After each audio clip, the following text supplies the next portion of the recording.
The Persian king Darius's cries of rage echoed for years after his humiliating defeat at Marathon. Even after Darius's death, his son Xerxes continued to seek vengeance against the Greeks. According to Aeschylus, Asia was emptied of all its men.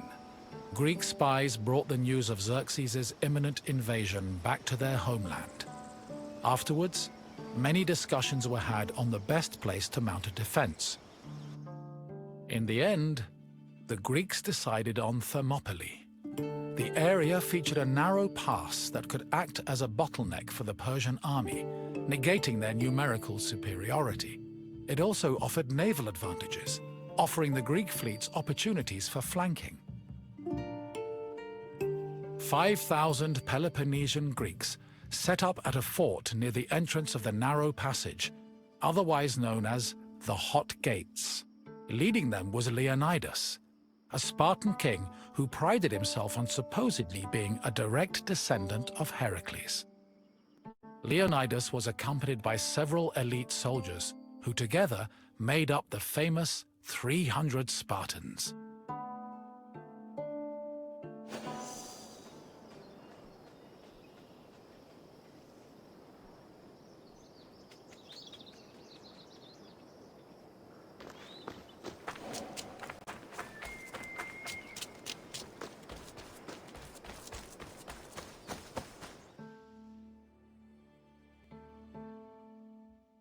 The Persian army arrived in the summer of 480 BCE, preceded by a flood of rumors regarding their strength and numbers. It was claimed they consumed 6,000 tons of wheat every day, and that they dried every river and brook they passed to quench their near-insatiable thirst. During their march to Thermopylae, the Persians faced no opposition, and in fact, increased their numbers further by recruiting more soldiers from other Greek cities and places like Thrace. According to Herodotus, the last count of the Persian fleet was numbered at 1,207 boats, mounted by approximately 240,000 men. He estimates the land army, meanwhile, was made up of more than 1 million men. The Greek forces at Thermopylae were heavily outnumbered.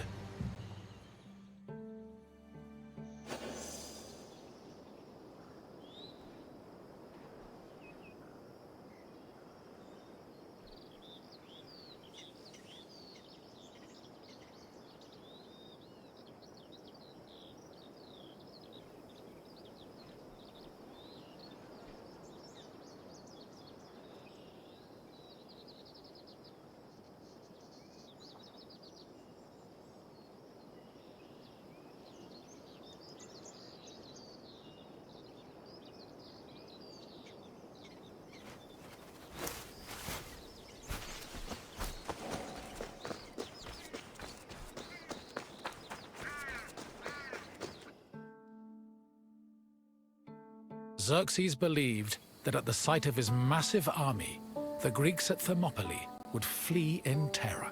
Instead, they deliberated. The majority of the Peloponnesians wanted to engage the Persians on the Isthmus of Corinth. Leonidas, meanwhile, believed it was wiser to stay put in Thermopylae. While the Greek forces debated, a Persian horseman was sent to spy on the enemy. He returned to Xerxes with surprising news. Not only were the Greeks not fleeing, but the Spartans guarding the fort were exercising and combing their hair. A far cry from the fearful soldiers Xerxes expected. To increase the pressure on the Greeks, Xerxes waited 4 more days, then attacked on the 5th. The Persians faced heavy resistance and suffered many losses, and Herodotus says Xerxes leaped 3 times from his chair, seized with fear for his army. The following day proved to be just as difficult for the Persian forces, and the Greeks continued to stand their ground.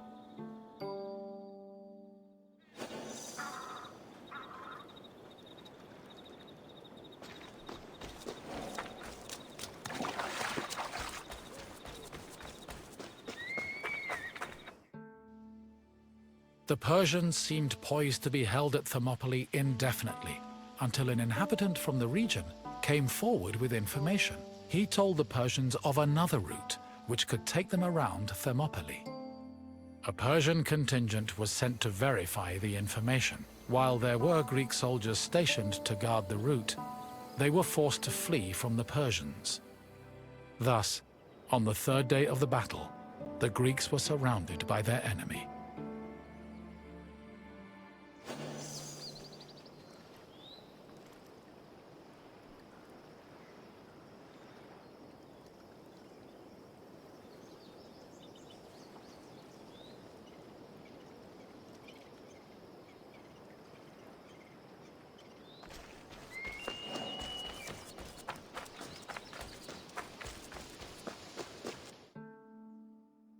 With the Persians both in front of and behind them, the Greek forces at Thermopylae realized they had two choices: flee to live another day, or stand and fight till their last breath. Most of the Greeks chose the former option, but some stayed, including Leonidas and his 300 Spartans. For the Spartans, dying a glorious death was one of the highest honors they could achieve. The few members of Leonidas's Spartans who did not participate in the last stand at Thermopylae felt that they had missed an opportunity for honor and either committed suicide or continued living under the mockery and disgust of their fellow citizens. The Spartans' last stand was not only for glory, though. Had they not held off the Persians, the Greeks' retreating forces would probably have been cut down by enemy horsemen.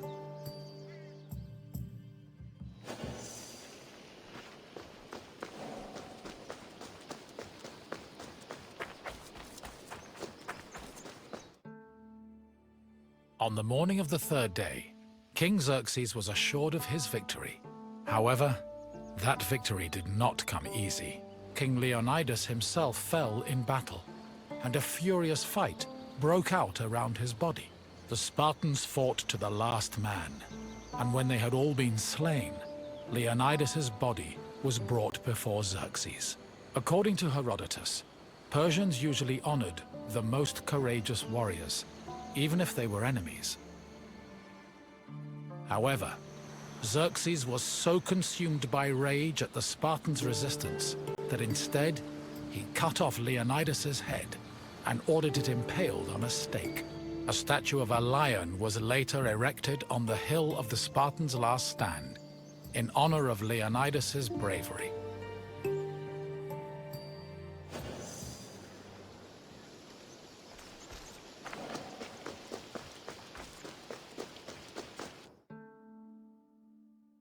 Though they were victorious, the Battle of Thermopylae shook the morale of the Persian army.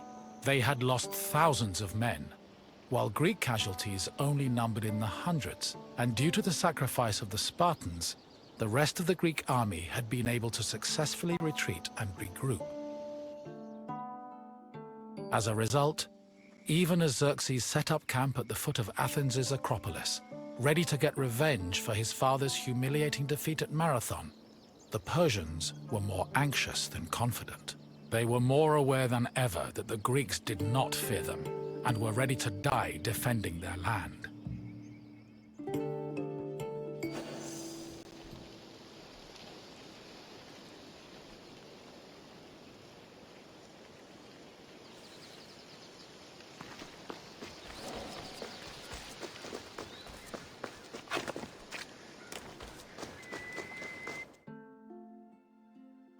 In the end, the Battle of Thermopylae was still a loss for the Greeks. However, the battle gave the Greeks a boost in morale that carried them all the way to their decisive victory over the Persians in the Battle of Plataea in 479 BCE. With the war against the Persians finally won, the Greeks were able to honor the sacrifice of Leonidas and his Spartans with memorials and poems, forever solidifying the glory of Sparta's military prowess. The newfound respect for Sparta was noteworthy, because before the war, the city was seen as no more than a bully who forced itself into the affairs of others. Thermopylae changed opinions of Sparta for the better, and gave them a legitimate claim to be one of Greece's most powerful and influential cities.